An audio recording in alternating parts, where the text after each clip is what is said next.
नमस्कार, मी अभिजित करंडे. माझा विशेषमध्ये आपल्या सगळ्यांचं स्वागत. तुम्हाला ती दोन मांजरांची गोष्ट आठवते का? म्हणजे दोन बोक्यांना लोण्याचा गोळा मिळतो, वाटण्यांवरून दोघं भांडत असतात. तिथे एक माकड येतं. माकड म्हणतं, तुम्ही भांडू नका, मी समान वाटण्या करून देतो. बोके राजी होतात. माकड लोण्याचे दोन तुकडे करतो आणि तराजूच्या पारड्यात टाकतो. वजनदार पारड्यातले लोणी खातो. पुन्हा दुसरं पारडे खाली गेल्यावर त्यातलं लोणी खातो. माकड म्हणतं, समान वाटण्या करण्यासाठी हे सगळं करावं लागतं. माकड सगळं लोणी खाऊन टाकतं आणि बोके एकमेकांकडे टकामका बघत असतात. ॲक्च्युली ही जी गोष्ट जी आहे, ही गोष्ट त्यातल्या त्यात तशी तंतोतंत लागू होत नसली तरी आपल्या साखर कारखानदारीमध्ये जे झालंय ते यापेक्षा काही वेगळं नाहीये. म्हणजे शेतकऱ्यांच्या फायद्यासाठी असलेले कारखाने नेत्यांनी आणि त्यांच्या बगलबच्च्यांनी असेच मटकावून टाकलेत आणि त्याचं समर्थनही ते जोरदारपणे सुरू आहे त्याचं. त्यामुळे प्रश्न निर्माण झालाय की कारखाने अवसानात काढून ते मटकावणाऱ्यांना कायदा धडा शिकवू शकतो का किंवा कायदा धडा शिकवणार का, या विषयातले तज्ज्ञ आणि मान्यवर आपल्यासोबत चर्चेसाठी आहेत. चर्चेला बऱ्यापैकी आपल्याला थोडासा उशीर झालेला आहे, पण आपण सुरुवात करताना शालिनीताई पाटील यांच्यापासून करूया. शालिनीताईंनी हा सगळा जो बॅकड्रॉपवरती त्यांचा स्वतःचा हा कारखाना होता कोरेगावमध्ये, जरंडेश्वर कारखाना, आणि त्याचा अनुभवही त्यांचा खूप महाराष्ट्राने बघितलेला, त्याच्यासाठी त्यांनी केलेला संघर्ष बघितलेला आहे. शालिनीताई, नेमकं काय होतं? आता राजू शेट्टींनी मागणी केली आहे की या सगळे जे 47 कारखाने आहेत त्यांची किंमत 10,000 कोटी रुपये होती, मात्र अवघ्या 600 कोटी रुपयांमध्ये हे सगळे कारखाने जे शेतकऱ्यांच्या मालकीचे होते ते कारखाने नेत्यांनी आणि त्यांच्या बगलबच्च्यांनी खिशात घातले. यांची ईडीकडून चौकशी करा, यांच्या व्यवहारांची, म्हणजे हे सगळं सत्य बाहेर येईल. काय वाटतं तुम्हाला? तुमचा अनुभव काय आणि तुम्हाला वाटतं काय?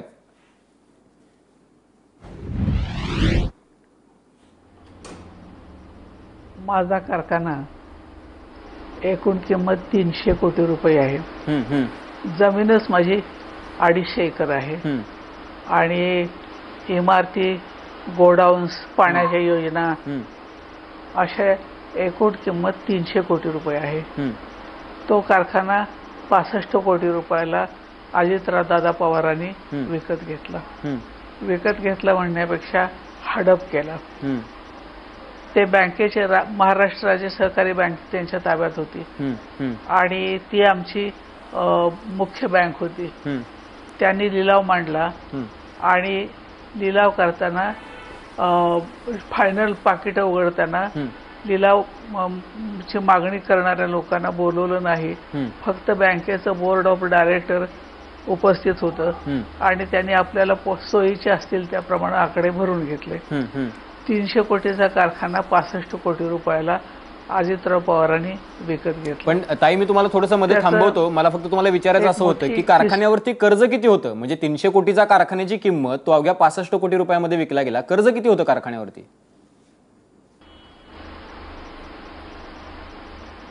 सांगते तुम्हाला.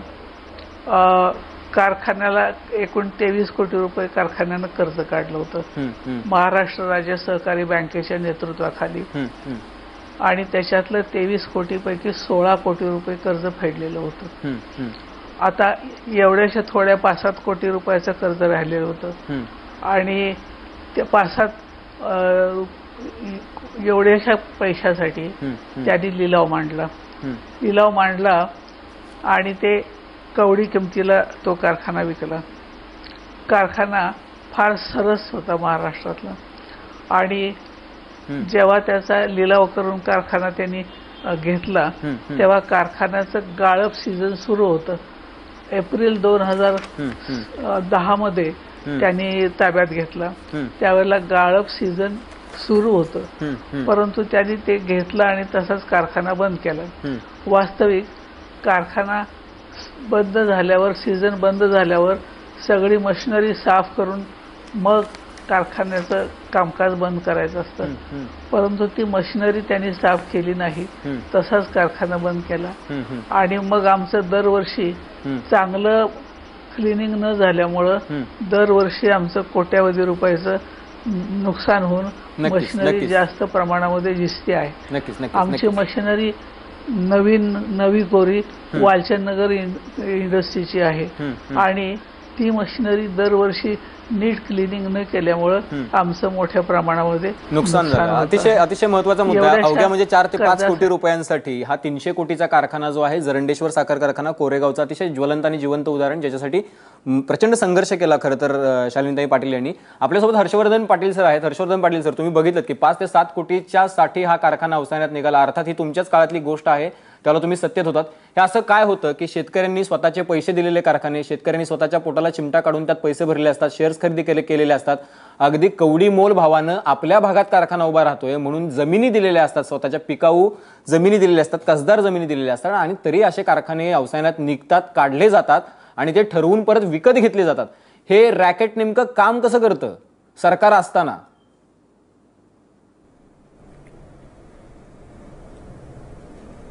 नाही, मुळात तर ज्यावेळेस माझ्याकडे सहकार खातं हे 2008 साली आलं आणि पहिल्यांदा मी असा निर्णय घेतला होता की कुठलाही सहकारातला कारखाना हा विकायचा नाही आणि तशा प्रकारच्या इन्स्ट्रक्शन्स मी स्वतः ज्यावेळेस सहकार खात्याचा मंत्री म्हणून चार्ज घेतल्यानंतर मी सगळ्या बँकांना दिलं होतं आणि माझी ती भूमिका सातत्यानं कॅबिनेटमध्ये सुद्धा किंबहुना बाहेर सुद्धा पब्लिकली मी या गोष्टी स्पष्ट करत होतो की शेतकऱ्यांच्या मालकीची सहकारी साखर कारखानदारी ठीक आहे, आज जरी काही अडचणीमध्ये आली असली किंवा कर्जबाजारी झाली असली तर त्याची स्थावर मालमत्ता, त्याची प्लांट अँड मशिनरीची किंमत, त्याचं कामगारांचं हित त्याच्यामध्ये जोपासलं गेलेलं आहे, सभासदांचे शेअर्सच्या रूपामध्ये पैसे तिथं गुंतले गेलेले आहेत आणि सगळ्यात महत्वाचं म्हणजे हा प्रकल्प उभा करत असताना गव्हर्नमेंटची गॅरंटी त्याच्यामध्ये गुंतलेली आहे आणि म्हणून हे सगळं आम्ही वेळोवेळी संबंधित बँकांना सुद्धा आम्ही कळवलं होतं सहकार मंत्री म्हणून. कदाचित आजही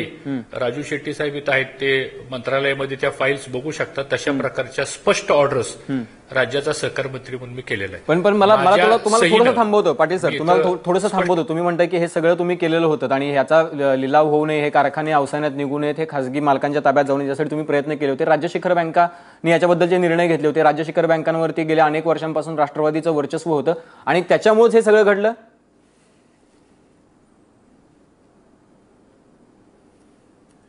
सांगतो ना, मला जरा कंप्लीट करू द्या. ह्याच्यामध्ये ज्यावेळेस आम्ही राज्य सहकारी बँकेनं हे कळवलं की तुम्हाला हे साखर कारखाने असे विकता येणार नाहीत आणि आपल्या राज्याचे फायनान्स सेक्रेटरीचं सुद्धा सहीचं पत्र हे राज्य सहकारी बँकेला दिलं होतं की जरी तुम्ही सर्फेसिंग ऍक्ट जो 2002 ला निघाला बरं का, त्या सर्फेसिंग ऍक्ट प्रमाणे ज्या संस्थेकडून कर्ज घेतलं असतं ते कर्ज जर थकलं तर त्याची संपूर्ण निलाव विक्री करण्याचा अधिकार तो त्या संस्थेला जातो, हा कायदा आहे.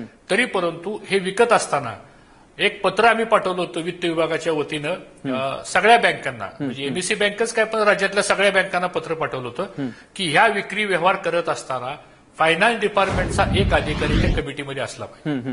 पण दुर्दैवानं ह्याची अंमलबजावणी खालीच्या स्तरावर होऊ शकली नाही आणि शालिनीताई म्हणतात ती गोष्ट खरी आहे की 200-200, 300 कोटीच्या मालकीची कारखानदारी ही अशा पद्धतीनं निलावामध्ये गेली आणि आता त्यानंतर मग पुन्हा राज्य सहकारी बँकेची इन्क्वायरी झाली. राज्य सहकारी बँकेचं बोर्ड मला वाटतं तो सगळा इतिहास आणि ते सगळं वर्तमान पण आता लोकांसमोर आहे. पाटील सर, फक्त मला तुम्हाला एक स्पष्टपणे आणि थेटपणे सगळ्या महाराष्ट्राला माहिती, बरोबर आहे, परंतु मला असं वाटतं मला एक थेटपणे तुम्हाला एक प्रश्न विचारायचा साधा की शेवटी असं आहे की राज्यकर्त्यांची ही जबाबदारी होती, तुम्ही प्रयत्न केले हे खरं आहे, पण तुम्ही सांगाल का की हे पाप नेमकं कोणाचं आहे? कारण आज जवळपास 47 कारखाने असे विकले गेले ज्यांच्या किमती 300 कोटी, 200 कोटी, 500 कोटी होत्या, ते कुठेतरी 12 कोटी, 10 कोटीमध्ये विकले गेले. जमिनी, शेकडो कोटीच्या जमिनी, हजारो कोटीची मशिनरी त्याच्यामध्ये गेली आणि शेतकरी रस्त्यावर आले ज्यांचे पैसे होते. तर हे पाप कोणाचं?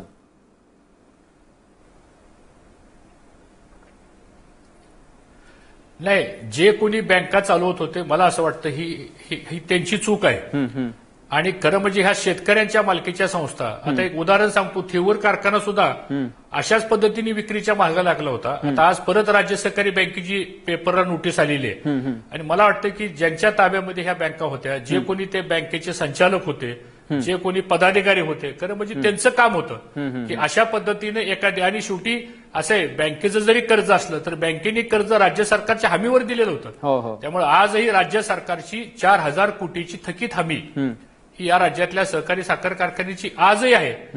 मला असं वाटतं की ह्या बाबतीमध्ये जरूर ती जी गोष्ट पाळायला पाहिजे ती पद्धती ते पाळले गेलेलं नाही. ठीक आहे, म्हणजे तुम्ही राष्ट्रवादी काँग्रेस सोबत सत्तेत होतात आणि त्यावेळेला शिखर बँकांवरती राष्ट्रवादी काँग्रेसचं वर्चस्व होतं आणि तुम्ही त्यांना मान्य आहे की तुम्ही त्यांना करू शकला नाहीत, म्हणजे तुम्ही त्यांच्यावर कंट्रोल आणू शकला नाहीत आणि शेवटी प्रयत्न झाले. पृथ्वीराज बाबांनी तसा निर्णय घेतला होता की आता कारखाने तुम्हाला विकता येणार नाही, ते तुम्हाला भाड्याने चालवतात. हा, पण त्यावेळेला तोपर्यंत जवळपास 40 कारखाने विकून झाले होते.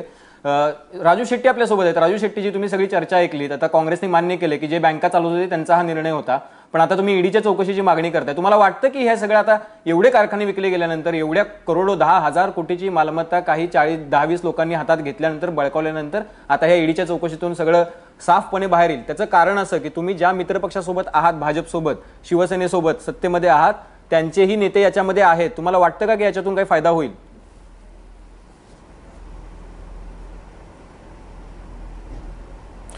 मी मुद्द्याला चिकटून आहे. कालही हे कारखाने लिलावात निघाले, कवडीमोल किमतीनं लिलावात निघाले आणि त्यांची चौकशी झाली पाहिजे असं मी मत मांडतो आणि आजही मांडतोय. ते कारखाने कुणी विकले, कुणी विकत घेतले, कुणाच्या घशात गेले हे सगळ्या महाराष्ट्राला माहिती आहे. सगळ्या पक्षातले अनेक नेते त्याच्यामध्ये आहेत हेही मला माहिती आहे. खरं तर हे सगळे पांढऱ्या कपड्यातले दरोडेखोर आहेत आणि या दरोडेखोरांना मुसक्या घातल्याशिवाय मी स्वस्थ बसणार नाही, कारण हा शेतकऱ्यांचा पैसा आहे. नक्कीच राजू शेट्टी, मी तुम्हाला एका मिनिटासाठी थांबवतो. थोडंसं मी तुम्हाला शार्प चर्चा करूयात आपण. दरोडेखोरात तुम्ही म्हटलात, पण मुद्दा असा आहे ना की या दरोडेखोरांना ज्यांनी आत घालायला पाहिजे, ज्यांनी तुरुंगात घालायला पाहिजे, ज्यांनी या व्यवहारांची चौकशी केली पाहिजे, ते सुद्धा पांढऱ्या कपड्यातच आहेत. त्यांच्यावरती पण दबाव आहे. आता हर्षवर्धन पाटील काय बोलले तुम्ही बघितलं की राष्ट्रवादीकडे शिखर बँक होती आणि त्यांच्यावरती कंट्रोल करणं काँग्रेसला नाही जमलं, त्यांनी प्रयत्न करून बघितला. माझा फक्त स्पष्ट प्रश्न इतका आहे की भाजप ही हिंमत करेल असं वाटतं? न्याय मागायचा नाही का? बोला.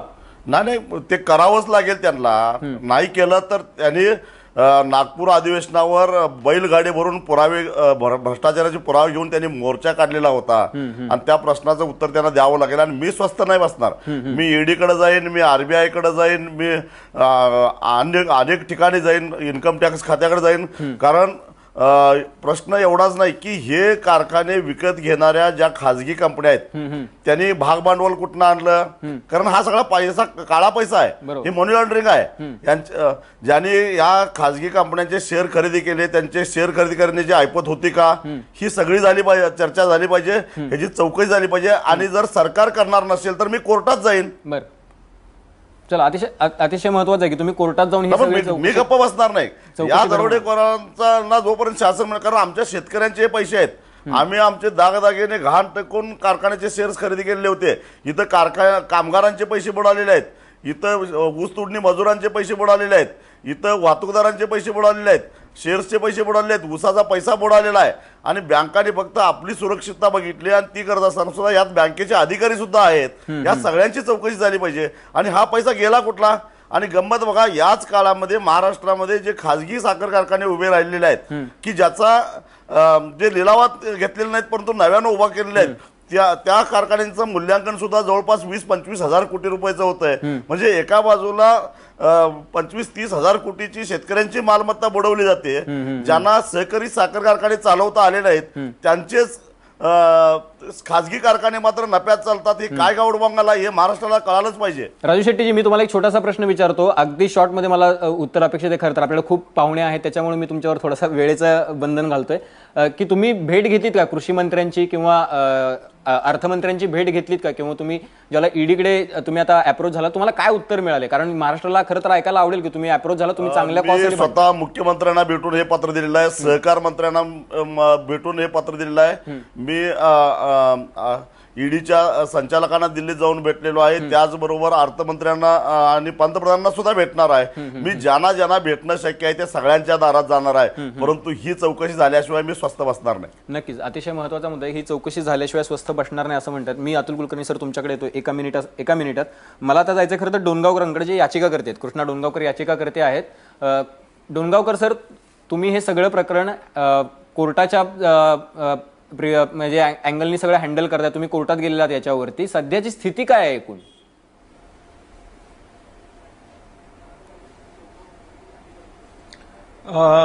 गंगापूर सहकारी साखर कारखान्याची विक्री एमएससी बँकेने काढली होती आणि त्या विक्रीच्या व्यवहाराला तत्कालीन संचालक मंडळ, आमचे चेअरमन कैलास पाटील आणि संचालक मंडळाने डीआरटीच्या कोर्टात अपील केलं आणि त्या अपीलमध्ये खाली निर्णय कारखान्याच्या विरोधात लागला, परंतु डीआरटीच्या अपेलेट कोर्टात कारखान्याच्या विक्री व्यवहार बँकेने नीट पद्धतीने हाताळला नाही आणि म्हणून तो विक्री व्यवहार बँकेने डीआरटीने रद्द केला.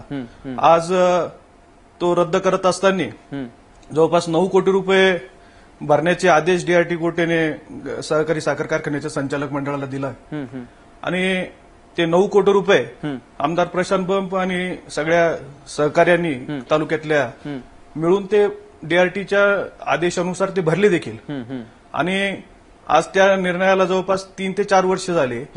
त्यानंतर सदरील प्रकरणाला हायकोर्टात जाऊन स्थगिती घेण्यात आलेली आहे आणि जैसे ती परिस्थिती त्या प्रकरणाची आहे. म्हणजे तो कारखाना आजही जवळपास 4 ते 5 वर्षापासून डीआरटीने विक्री प्रक्रिया रद्द केल्यानंतरही आज न तो धड संचालक मंडळाच्या ताब्यात आहे आणि कामगार हवालदिल झालेले आहेत. चालेल डोंगावकर सर, तुम्ही अतिशय महत्वाची माहिती दिलेली आहे. आपल्यासोबत प्रशांत बंब पण आहेत, आपण त्यांच्याकडून लगेच उत्तर घेऊयात. प्रशांत बंबजी, तुम्ही ऐकलंच नेमकं काय म्हणाले डोंगावकर. सध्या अशी स्थिती असताना राज्यकर्ते असं कसं काय करू शकतात की म्हणजे अवसानात शेतकऱ्यांचा कारखाना अवसानात निघतो आणि राज्यकर्ते म्हणून खरं तर ती त्यांची जबाबदारी आहे. तालुक्यातला कारखाना आहे, तो उभा राहायला पाहिजे, तो चालला पाहिजे. पण त्याशिवाय नेते एकत्र येतात, त्यांचे काही हितसंबंध असणारे लोक एकत्र येतात आणि कारखाना विकत घेतात आणि तो कारखाना मात्र चालतो. नेमकं हे असं का होतं?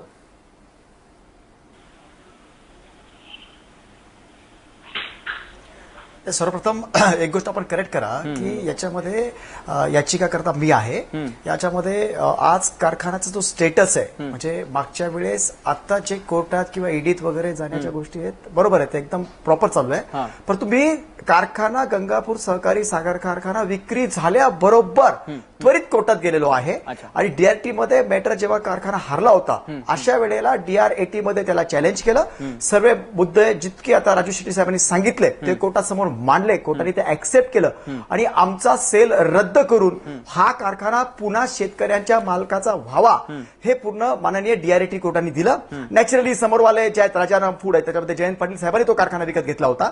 ते पुन्हा हायकोर्टात गेले आणि त्यांनी तिथले स्थगिती वगैरे त्याला आज काही नाहीये, परंतु हायकोर्टामध्ये ते चॅलेंज आहे. मला हे सांगायचं सर्वांना, वेळीच आपण कोर्टात जर जाऊन याला थांबवलं त्यावेळेस झालं असं होतं, हे कारखाने जेव्हा विक्रीला काढले गेले तेव्हा कुणालाही टेंडर साधे फॉर्म दादागिरीमध्ये विकत घेतलं म्हणजे दिले गेले नाही आणि हे कारखाने पर्टिक्युलर ज्यांना विकत घ्यायचे होते त्यांनीच फक्त टेंडर विकत घ्यायचे, बाकीचे सगळी मॅनेज करायची, अक्षरशः ईएमडी भरायची नाही, जी रिझर्व्ह प्राइस असेल त्याच्या खाली यांनी विकत घ्यायचे.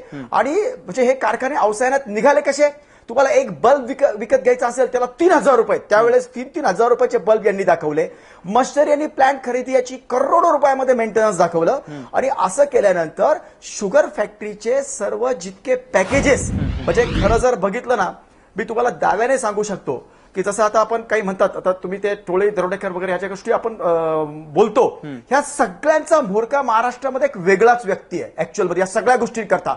आणि कधीही असे प्रकरण बाहेर आले की ते लगेच त्यांना साथ देतात आणि त्यांना क्लीन चिट देऊन मोकळे होतात, हे सगळ्यांना माहिती आहे. प्रशांत बंबजी, तुम्ही नाव घेऊन टाका. चला प्रशांत बंबजी, अतिशय महत्वाचा मुद्दा आहे, तुम्ही नाव घेऊन टाका, महाराष्ट्राला कळू द्या.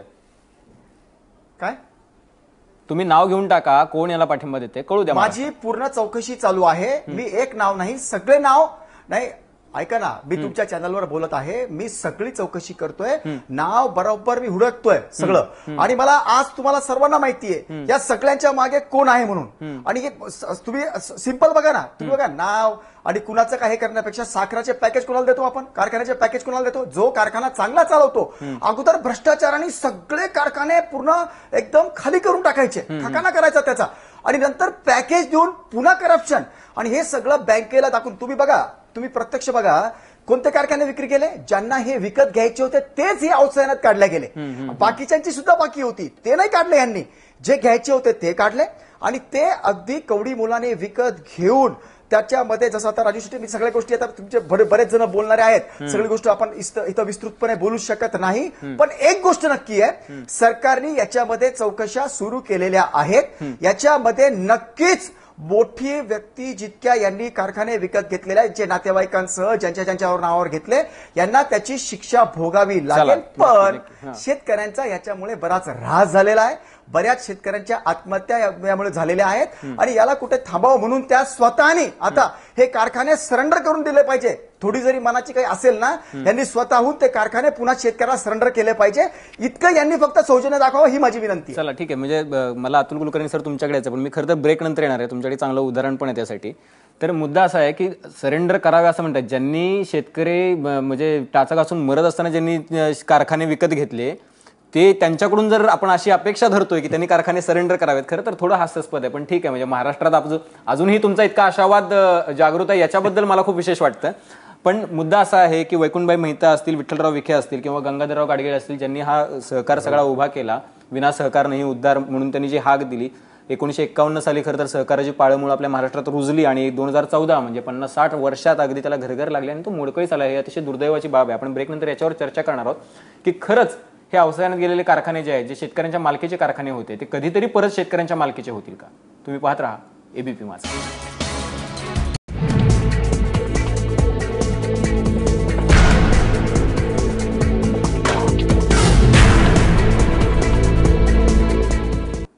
तर प्रश्न असा आहे की कवडीमोल दरानं जे कारखाने विकले गेलेत किंवा जे अवसायात काढले आणि जे घेतले गेले ते कधीतरी शेतकऱ्यांच्या मालकीचे पुन्हा होतील का? आपल्यासोबत अतुल कुलकर्णी सर, तुम्ही सहकारात गेले अनेक वर्ष रिपोर्टिंग करता, तुम्ही हे सगळं प्रकरण जे आहे ते पण जवळून बघितलेलं आहे.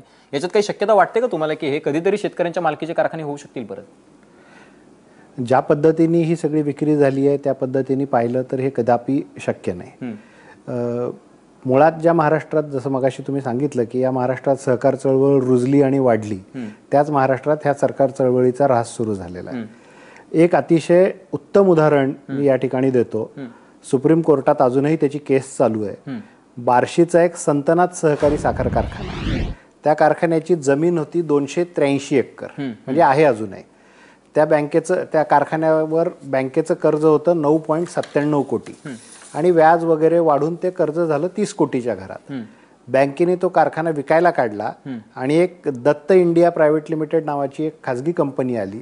त्या कंपनीने 34.88 कोटीचं टेंडर भरलं आणि तो कारखाना विकत घेतला. त्याच्या बदल्यात काही अनामत रक्कमही भरली. बार्शीतल्या काही लोकांनी आणि राजेंद्र मिरगणे म्हणून बार्शीचे आहेत, यांनी सुप्रीम कोर्टात हा सगळा विषय नेला आणि सुप्रीम कोर्टात हे सगळं दाखवून दिलं. तेव्हा पहिल्यांदा असं महाराष्ट्रात घडलेलं आहे. खरं तर राजू शेट्टींनी याचा केस लॉ म्हणून सुद्धा रेफर करायला हरकत नाही, अजून केस चालू आहे, ते इंटरव्ह्यू होऊ शकतात याच्यामध्ये. या सगळ्या प्रकरणानंतर जेव्हा हे प्रकरण मिरगणेंनी सुप्रीम कोर्टात नेलं, सुप्रीम कोर्टाने पहिलं उदाहरण आहे की ही विक्री थांबवली. त्या दत्त इंडिया प्रायव्हेट लिमिटेड कंपनीने जी अनामत रक्कम भरली होती ती त्यांना परत द्यायला लावली.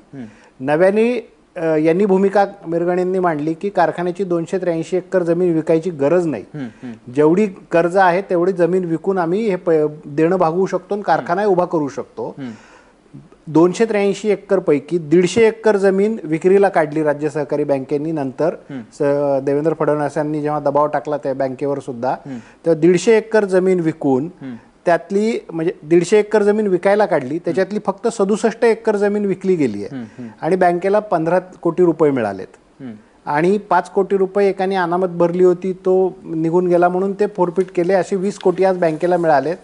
83 एकर जमीन अजून शिल्लक आहे कारखान्याकडे आणि 30 कोटी रुपयाच्या अगेन्स्ट 20 कोटी मिळालेले आहेत. म्हणजे 83 एकर जमीन शिल्लक आहे. कारखाना ज्या जमिनीवर उभा आहे ती जमीन तशीच आहे, कारखाना आहे तसाच आहे आणि फक्त 10 कोटी रुपये जे व्याज आणि चक्रवाढ व्याज वगैरे हे जर व्यवस्थित मांडलं गेलं तर ती रक्कम कमी होईल. कारखाना शाबूत राहिला, जमीन थोडी बहुत विकली गेली, कारखान्याचं देणं चुकलं गेलं राज्य बँकेचं आणि आज कारखाना पुन्हा नव्याने सुरू होण्याची परिस्थिती आहे. अशा पद्धतीने जर सगळ्या जे 58 कारखाने एकूण विकले गेलेले आहेत महाराष्ट्रातले, या 58 कारखान्यांनी आम्हाला देखील हाच न्याय द्या असं भूमिका घेऊन जर सुप्रीम कोर्टात या संतनात कारखान्यासोबत जर ते गेले तर महाराष्ट्रातलं सहकाराचं राजकारण बदलेल.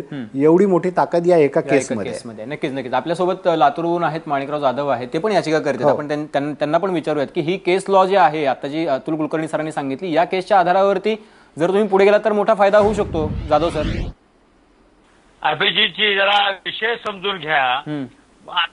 महाराष्ट्रातल्या 202 सहकारी साखर कारखान्यापैकी आतापर्यंत मागच्या सरकारच्या काळात 42 कारखाने विकले गेले आणि आत्ताच्या सरकारच्या काळात, ह्या युतीच्या काळात 4 सहकारी साखर कारखान्याची विक्री झालेली आहे आणि 13 साखर कारखान्याची विक्री प्रक्रिया सुरू झालेली आहे. म्हणजे या 47 कारखान्याची आतापर्यंत विक्री झालेली आहे आणि या 47 कारखान्यामध्ये शेतकऱ्यांची 10,000 एकर जमीन अडकलेली आहे आणि सगळ्यांचा डोळा या 10,000 एकर जमिनीवर आहे. या 47 कारखान्यामध्ये शेतकऱ्यांचे 400 कोटी रुपये शेअरचे अडकलेले आहेत आणि याच कारखान्यामध्ये राज्य सरकारचे 1200 कोटी रुपये शेअरचे अडकलेले आहेत आणि राज्य बँकेने हे कारखाने विकून या कारखान्याकडून 4,000 कोटी रुपये येणं होतं राज्य बँकेचं. विक्री केल्यानंतर राज्य बँकेला फक्त 600 कोटी रुपये मिळाले. बाकीचे 3400 कोटी रुपयाचं राज्य बँक काय करणार आहे याचा खुलासा आतापर्यंत केलेला नाही. बरोबर. या 47 कारखान्यापैकी विकत घेणाऱ्यामध्ये राष्ट्रवादीच्या नेत्यांनी 35 कारखाने विकत घेतलेले आहेत. काँग्रेसच्या लोकांनी 4 कारखाने विकत घेतलेले आहेत. भाजपच्या नेत्यांनी 3 कारखाने घेतलेले आहेत. शिवसेनेच्या नेत्यांनी 1 कारखाना घेतलेला आहे. सगळ्या पक्षाच्या लोकांनी मिळून हे 47 कारखाने विकत घेतलेले आहेत आणि या सगळ्यांचा डाव आहे, हेतू आहे, दुष्ट हेतू आहे की महाराष्ट्रातल्या शेतकऱ्यांच्या मालकीचा एकही सहकारी साखर कारखाना शिल्लक ठेवायचा नाही, त्याचं खाजगीकरण करायचं आणि कवडीमोल किमतीला हे कारखाने पदरात पाडून घ्यायचं. उदाहरणादाखल तर तुम्हाला जर सांगायचं झालं तर राज्याचे उपमुख्यमंत्री अजित पवार यांनी 2 सहकारी साखर कारखाने विकत घेतले. हा कन्नडचा मराठवाड्यातला कन्नड शेतकरी सहकारी साखर कारखाना बारामती अॅग्रो इंडस्ट्रीच्या नावाने विकत घेतला. या बारामती अॅग्रो इंडस्ट्रीचं इंटरनॅशनल मार्केटचं ऑफिस कुठं आहे? सिंगापूरला. शेतकऱ्याचे सहकारी साखर कारखाने विक्री केल्यानंतर ते चालवण्यासाठी सिंगापूरला येणार इंटरनॅशनल मार्केट करावं लागतंय. महाराष्ट्रातल्या शेतकऱ्यांच्या उपजीविकेचं साधन या लोकांनी हिरावून घेतल्यामुळं आज महाराष्ट्रातल्या शेतकऱ्यावर आत्महत्या करण्याचा दुर्दैव प्रसंग उद्भवलेला. माणिकराव जाधव अतिशय महत्वाची माहिती आणि अतिशय रिव्हिलिंग एक मिनिट जोशात पण अतिशय महत्वाचे मुद्दे त्यांनी मांडलेले आहेत. आता जी माहिती दिली की 13 कारखान्यांची प्रक्रिया सुरू झालेली आहे. आता प्रशांत बंब म्हणत होते की याच्या मागे कोण आहे ते शोधतायत आणि अशा सगळ्यांना ते त्या एका लॉजिकल एंडला पोहोचवण्याचा त्यांचा प्रयत्न चालू आहे असं जर ते म्हणतात. तर मला फक्त प्रशांत बंबजी आता जे माणिकराव जाधव जे म्हणाले की सगळ्या पक्षाचे लोक आहेत तर आता जी 13 कारखान्यांची प्रक्रिया चालू आहे ती तरी प्रक्रिया थांबवू शकतं सरकार? अभिजीतजी, सहकार कायद्याचं कलम 79 प्रमाणे एक ओळीचं पत्र राज्य बँकेला राज्य सरकारनं जर दिलं तर प्रक्रिया विक्रीची 1 मिनिटात थांबू शकते. पण या सहकाराची अवकाश नाही की 2 वर्षामध्ये या साखर कारखान्याची विक्री थांबवू म्हणजे सत्तेवर आले पण ही विक्री थांबवत नाहीत. पूर्वीच्या सहकार मंत्र्यांचं स्टेटमेंट मी ऐकलं की त्यांनी जर ठरवलं असतं तर एक कारखाना विकला गेला नसता महाराष्ट्रातला. आणि आणखी विशेषतः की सगळ्या पक्षाच्या लोकांची भूमिका काँग्रेस, राष्ट्रवादी, शिवसेना आणि भाजप या सहकारी साखर कारखानदारीबद्दलची यांची भूमिका काय आहे की महाराष्ट्रातल्या जनतेच्या समोर येणं अत्यंत गरजेचं आहे. नक्की अतिशय महत्वाची भूमिका आहे. 79 कलम 79 नुसार एक जर पत्र दिलं असतं 2 ओळीचं तर नक्कीच कुणीही हे असे व्यवहार करू शकले नसतं. आता 13 कारखान्यांची प्रक्रिया चालू आहे. प्रशांत बंब आहेत आपल्यासोबत. प्रशांत बंबजी, ही प्रक्रिया थांबेल असा विश्वास तुम्ही महाराष्ट्राच्या जनतेला देता का? प्रशांत बंबजी.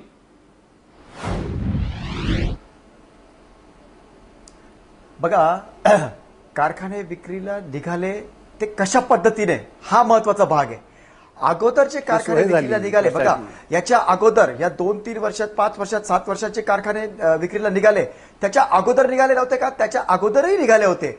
पण कायदेशीर सरफेसी ऍक्ट जे म्हणते त्या कायद्याचा कचोटीत बसून विक्रीला निघतात कोणतीही गोष्ट. परंतु त्याच्या कायद्याचं उल्लंघन करून, सरफेसी ऍक्टचं कायद्याचं उल्लंघन करून कारखाने विक्रीला काढून विक्री प्रक्रिया स्वतःच्या नावाने कशी करून घेतली हा महत्वाचा मुद्दा आहे. 13 कारखाने मी तुम्हाला प्रश्न काय विचारला? 13 कारखान्यांची जी प्रक्रिया चालू आहे ती सहकार मंत्र्यांना सांगून तुम्ही 79 प्रमाणे एक पत्र देऊन हे सगळे व्यवहार थांबवू शकता का?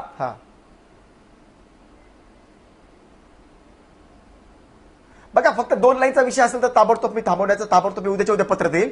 परंतु इतकं सोपं नसतं. माझी एकच गोष्ट ऐकून घ्या. पत्र तुम्ही देऊन नाही चालणार आहे. सरकार मंत्र्यांनी पत्र द्यावं लागणार आहे. मुख्यमंत्र्यांनी किंवा सहकार मंत्र्यांनी द्यावं लागेल. प्रशांत बंबजी, पत्र तुम्ही देऊन चालणार नाही. पत्र मुख्यमंत्री किंवा सहकार मंत्र्यांनी द्यावं लागेल. आणि दुसरा भाग, सरकारला कारखाने विकायचेत की चालवायचेत याच्या 1 मिनिट, सरकारला कारखाने विकायचेत की चालवायचेत?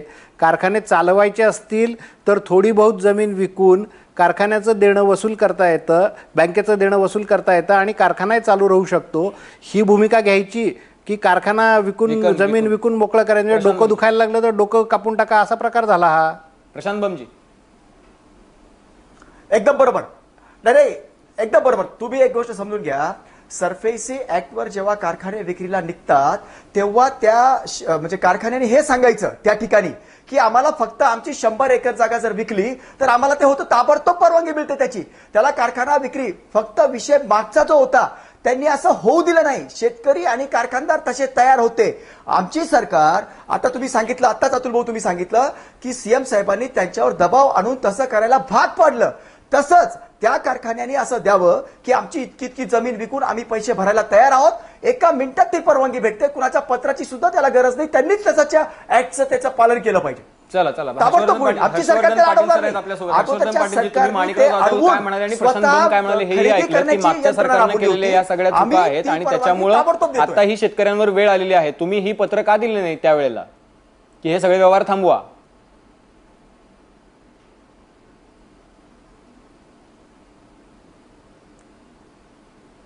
हर्षवर्धनजी,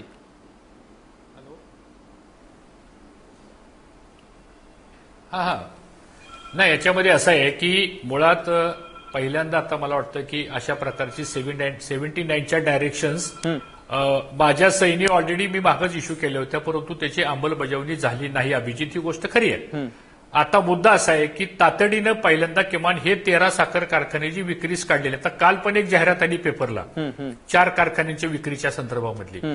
आता अजूनही ती प्रोसेस तशीच चालू आहे. मला असं वाटतं ह्या चर्चेच्या माध्यमातून पहिल्यांदा एक गोष्ट केली पाहिजे की माननीय मुख्यमंत्र्यांनी आजच्या आज आदेश काढून बँकांना, आता बँकर प्रशासक सरकारचाच आहे, मला वाटतं जर मुख्यमंत्र्यांनी धोरण स्पष्ट केलं आणि हे मुख्यमंत्र्यांनाच करावं लागणार आहे, त्यांनी जर बँकेला सांगितलं की आता इथून पुढे कुठलाही कारखाना सहकारातला आम्ही विकणार नाही. ठीक आहे, मागचं काय झालंय ती चौकशी वगैरे तो भाग वेगळा आहे, त्याच्याबद्दल मला आज इथं भाष्य करायचं नाही. परंतु एक गोष्ट खरी आहे की ह्याच्यात सगळ्यात कळीचा मुद्दा कुठला आहे अभिजितजी, तो म्हणजे त्या कारखान्याचं व्हॅल्युएशन करताना खरा प्रॉब्लेम त्या व्हॅल्युएशन मध्ये सांगतो. आणि म्हणून ज्यावेळेस सुधीर गोयल आणि आम्ही जे प्रशासक नेमले होते एमएससी बँकेमध्ये, त्यावेळेस एक ऍसेट मॅनेजमेंट कंपनी आपण टाइम्स ऑफ इंडियाला जाहिरातून आपण एक नेमली होती. अतुल कुलकर्णींना ही गोष्ट सगळी माहिती आहे. आणि ते ऍसेट मॅनेजमेंट कंपनी त्याचं व्हॅल्युएशन करताना साधारणतः जमीन किती आहे, त्याचं मार्केट प्राइस, प्लांट अँड मशिनरीची किंमत किती आहे आणि सर्व देणी त्याचं कॅल्क्युलेशन व्हायला पाहिजे होतं. कारण मगाशी मला वाटतं राजू शेट्टीने एक मुद्दा काढला होता किंवा आमचे जाधव आपले जे आहेत त्यांनी मुद्दा काढला होता की सभासदांची त्यामध्ये ठेव आहे, सभासदांचे शेअरचे पैसे आहेत, त्यांनी त्या काळामध्ये इतक्या अडचणीच्या काळामध्ये शेअर्स घेतलेले होते, त्याचं कुठेही वाच्यता होत नाही. त्या फक्त बँक काय करते, आमचं कर्ज किती आहे तेवढ्या पुरतं आम्हाला पैसे आले की सगळ्याच्या सगळा प्लांट विकायचा, जमिनीसहित विकायचा. मला वाटतं हे धोरणच मुळात चुकीचं आहे. आणि म्हणून पहिल्यांदा एक ऍसेट मॅनेजमेंट कंपनीच्या माध्यमातून तर कारखाने विकू नये. आता ठीक आहे, बँक म्हणल्यानंतर डिफॉल्ट झाल्यानंतर सर्फेसिंग कायदा आहे हे सगळ्याला मान्य आहे, पण सर्फेसिंग कायदा जरी असला तरी राज्य सरकारची गव्हर्नमेंट गॅरंटी आहे. आणि म्हणून राज्य सरकारने जर गव्हर्नमेंट गॅरंटीच्या संदर्भात जर धोरण स्वीकारलं तर मला वाटतं ही गोष्ट थांबू शकते. नक्कीच थांबू शकेल. मला फक्त 2 मिनिटासाठी राजू शेट्टींकडे जायचं. राजू शेट्टीजी, तुम्ही याचा सगळ्याचा पाठपुरावा खूप जोरात आणि वेगानं करताय, तर मला फक्त एकच सांगायचं की मुद्दा असा की हे 13 कारखान्यांची जाहिरात निघालेली आहे, कालही एका कारखान्याची ऍड आलेली आहे. तुम्ही मुख्यमंत्र्यांना सांगून हे व्यवहार थांबावेत, याच्यामध्ये पारदर्शकता असावी, हे अवसायनात काढले आणि कोणीतरी विकत घेतले असं होऊ नये म्हणून तुम्ही भेट घेणार आहात का परत एकदा? आता ही चालू आहे प्रोसेस. कारण हो, निश्चितच. कारण जे विकले गेलेले कारखाने आहेत त्याची चौकशी झाली पाहिजे यासाठी मी आग्रही आहे. आणि जे आता विकण्याच्या मार्गावर आहेत त्याच्यामध्ये सुद्धा शेतकऱ्यांची, कामगारांची फसवणूक होत कामा नये यासाठी मी आग्रही आहे.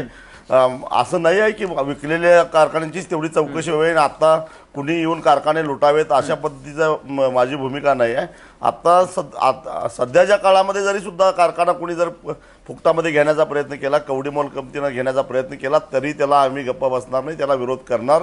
कारण ही मालमत्ता शेतकऱ्यांच्या आहे, कामगारांच्या कष्टातून उभारलेली मालमत्ता आहे आणि अशी फुकापासरी कुणाला चोराला आम्ही घेऊन देणार नाही. नक्कीच. आपण राज्यातले असेही काही कारखाने होते की ज्या कारखान्यांवरती खरं तर म्हणजे जास्त कर्ज होतं, म्हणजे ज्यांचं कर्ज 50-60 कोटीपेक्षा जास्त होतं, 100 कोटीपर्यंत, काही 83 कोटी कोटी, 84 कोटी, 80 कोटी असं कर्ज होतं आणि ते कारखाने ज्यावेळेला 50 कोटी आणि 60 कोटीमध्ये विकले गेले तेव्हा राज्य सहकारी बँकेला काय मिळालं देव जाणे, त्यांची कर्ज कशी फिटली आणि त्यांचं नेमकं काय झालं. तर हे जी राज्य सरकारी बँकेने जी नेमकी फसवणूक किंवा बदमाशी थोडीफार केली असं म्हणता येईल त्या वेळेच्या प्रशासकांनी किंवा ती बँक चालवणाऱ्यांनी, तर ती नेमकी काय होती आणि त्याचे काय नेमके परिणाम झाले याच्यावर आपण चर्चा करणार. आपल्यासोबत आता शालिनीताई पाटील असणार आहेत. एक छोटासा ब्रेक घेऊयात. तुम्ही पाहत राहा एबीपी माझा.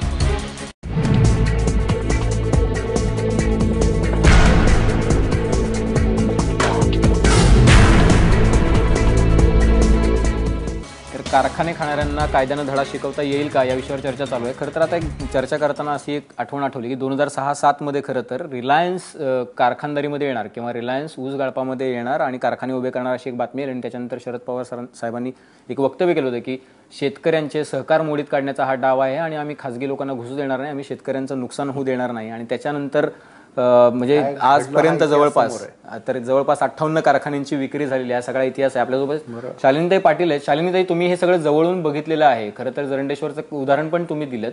सहकार खात्यानं खरं तर 1-2 ओळीचं पत्र देणं आवश्यक होतं. ते पत्र ते देत नाहीत. तिकडे शिखर बँक त्यांचं ऐकत नाही, त्याच्या पद्धतीने अंमलबजावणी करत नाही. असे अनेक त्याच्यामध्ये एकमेकांमध्ये गुंतागुंतीचे विषय आहेत ज्याच्यामुळे शेतकरी देशोधडीला लागलाय. नेमकं काय केलं पाहिजे म्हणजे हे सगळं थांबेल असं तुम्हाला वाटतं?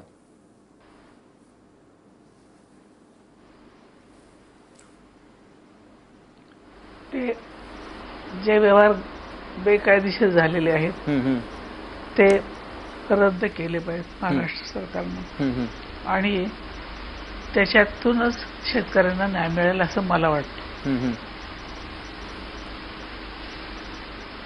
अशा पद्धतीने जर रद्द करता येऊ शकतात असे व्यवहार? सुप्रीम कोर्टाने ऑलरेडी त्या संतनाट कारखान्याचं विकलेला व्यवहार रद्द केला ना आणि केस चालू आहे अजून सुप्रीम कोर्टात. तिथे देखील मगाशी जो तुम्ही राज्य बँकेचा उल्लेख केला, राज्य सहकारी बँकेची भूमिका ही कायम दुटप्पी राहिलेली आहे आणि संशयास्पद राहिलेली आहे. कारखाने विकून आणि जमिनी विकून बँक नफ्यात आली. सरकारने दिलेलं, सरकारचे जे काही देणं होतं बँकेला ते दिलं आणि बँक नफ्यात आली. म्हणजे खूप काही आपण ग्रेट काम केलंय असं जर बँकेच्या विद्यमान प्रशासकांना वगैरे आणि एमडींना वाटत असेल तर त्यांनी त्यांचं कौतुक करून घ्यावं. पण ज्या पद्धतीने राज्य सहकारी बँक भूमिका घेते कोर्टामध्ये सुद्धा, या संतनाटच्या प्रकरणात सुद्धा कोर्टात ज्या पद्धतीने राज्य बँकेने भूमिका घेतलेली आहे, म्हणजे समोरचा वकील म्हणतो की, म्हणजे मिरगणेंचा वकील म्हणतो की नाही मला कारखाना आम्ही चालवतोय, आता पीएफच्या पैशावरून चालू आहे, पीएफचे पैसे कारखान्यांनी कापून घेतले, ते भरलेच नाहीत, पीएफ मध्ये भरले नाहीत आणि शेतकऱ्यांनाही काही दिले नाहीत, कर्मचाऱ्यांनाही काही दिले नाहीत ते पैसे. आता बँक सांगते की नाही हे कारखाना विकून जे काही पैसे आले त्याच्यातून पीएफचे पैसे देऊ. अहो हे पैसे लोकांनी स्वतःच्या घामातून कारखाना चालवायला म्हणून पैसे भरले, कारखाना विकत घेतलाय, तर ते पीएफचे पैसे त्याच्यातून कसे देता येऊ शकतील? ज्यांनी बुडवले त्यांच्यावर कारवाई झाली पाहिजे ना. पण बँक देखील सोयीची भूमिका घेते. बँकेचं प्रशासक मंडळ हे किंवा कर्मचारी काही वरील अधिकारी हे कुठल्या मुशीतून तयार झालेले आहेत, कोणत्या संस्कारातून तयार झालेले आहेत, ह्या सगळ्या गोष्टी जर खोलात जाऊन शोधायचा प्रयत्न केला तर राजू शेट्टी आणि हर्षवर्धन पाटील याच्यावर जास्त प्रकाश टाकू शकतील. नक्कीच नक्कीच नक्कीच. मी माणिकराव जाधवांकडे जाणार आहे. माणिकराव जाधव, तुम्ही सगळ्या चर्चा ऐकताय. ही जी बँकेची, राज्य शिखर बँकेची जी बदमाशी आहे, त्यांनी ज्या पद्धतीने हे व्यवहार होऊ दिले किंवा करवून दिले, त्यानंतर तुम्हाला काही आशा वाटते का? कारण अशा पद्धतीने जर व्यवहार होत असतील तर कारखाने तर अवसानात निघतीलच ना. काही उपाय आहे का तुमच्याकडे?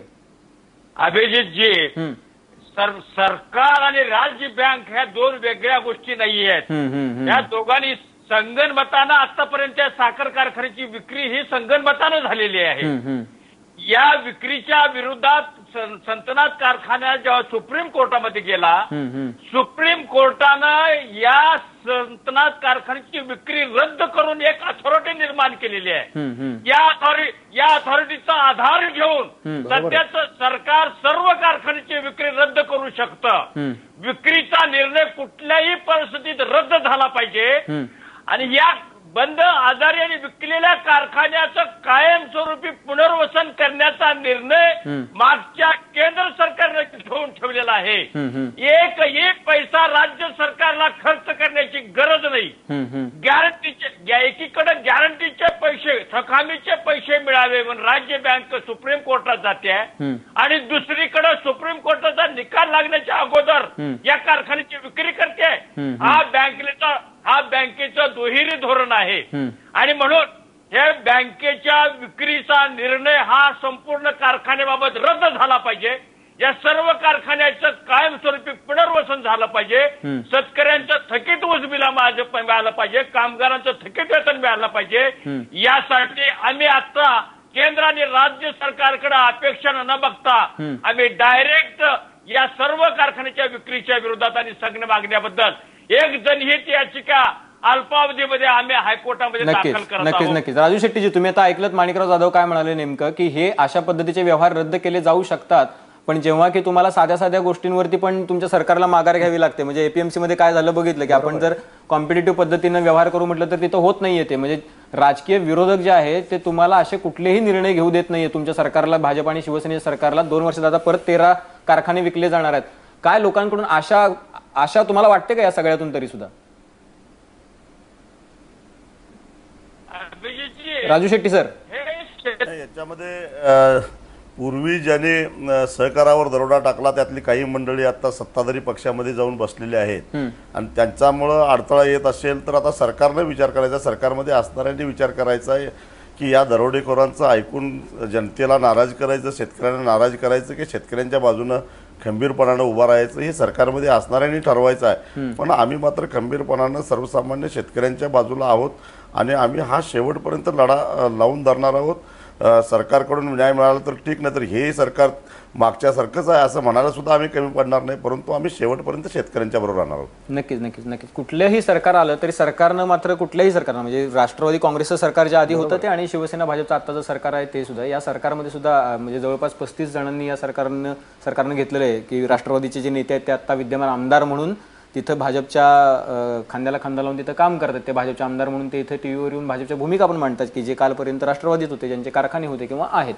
तर मुद्दा असा आहे की अशा पद्धतीचे कुठलेही व्यवहार होऊ नयेत. खरं तर शेतकऱ्यांचे पैसा शेतकऱ्यांना मिळाला पाहिजे, पण शेतकऱ्यांनी पण विचार केला पाहिजे की जे कारखानदार तुमचा कारखाना विकतात, जे कारखानदार तुम्हाला देशोधडी लावतात, जे तुमच्या जमिनी तुम्ही पोटाला चिमटा काढून घातलेले शेअर्स घेतले होते ते त्याचाही विचार करत नाहीत. त्या कारखानदारांना निवडून येण्यात कुठलाही प्रॉब्लेम येत नाही, त्या कारखानदारांना मतदान करताना आपल्याला काही वाटत नाही. हे सगळे गुंतागुंतीचे मुद्दे आहेत. त्यामुळं शेतकऱ्यांनी सुद्धा मतदान करताना एकदा 5 वर्षातून ज्यावेळेला तुम्हाला संधी येते त्याला याचा विचार नक्की करायला पाहिजे.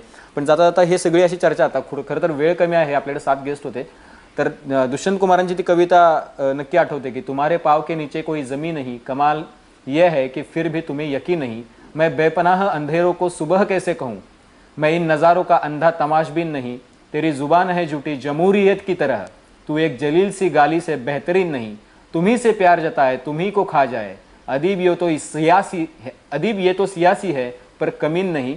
या कारखान्यांचा सगळा व्यवहार जो आहे, राज्य सरकारांचा व्यवहार जो आहे, तो बघितल्यानंतर शेतकऱ्यांनी थोडीशी आशा, राजू शेट्टींनी आता ईडीची चौकशी मागितल्यानंतर त्यांना वाटलेली आहे. त्यामुळे हा लढा माणिकराव जाधव, राजू शेट्टी अशा झुंजार लोकांनी पुढे नेला तरच कुठल्या तरी लॉजिकल एंडला जाईल असं वाटतं. नाहीतर कालचे पाडे पुढे वाचले जातील, याच्यापेक्षा वेगळं काही होऊ शकेल असं वाटत नाही. तुम्ही या सगळ्या मान्यवरांनी या चर्चेसाठी वेळ दिला त्याबद्दल धन्यवाद. तुम्ही पाहत राहा एबीपी माझा.